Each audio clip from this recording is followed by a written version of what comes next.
বিসমিল্লাহির রহমানির রহিম। আমি খবর নিয়ে আসলাম ফানি বিনোদনের পক্ষ থেকে। সর্বপ্রথম খবর হচ্ছে বাংলাদেশ ক্রিকেট ম্যাচ। চট্টগ্রাম এবং রংপুর বিভাগে ক্রিকেট খেলায় 2 গোলে পরাজিত হলেন চট্টগ্রাম, 2 গোলে জয়যুক্ত হলেন রংপুর বিভাগ। এখন শুনবেন গাড়ি দুর্ঘটনা। গাইবান্ধা থেকে উলিপুর যেতে হরিপুর ব্রিজের মাঝখানে 2টি বাস সংঘর্ষ।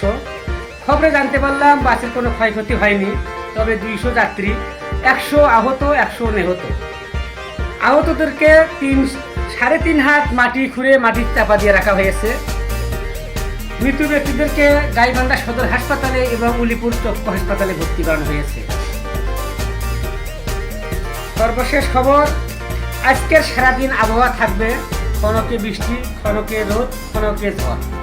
এই বলে আমার খবর এখানে শেষ করছি। খোদা হাফেজ।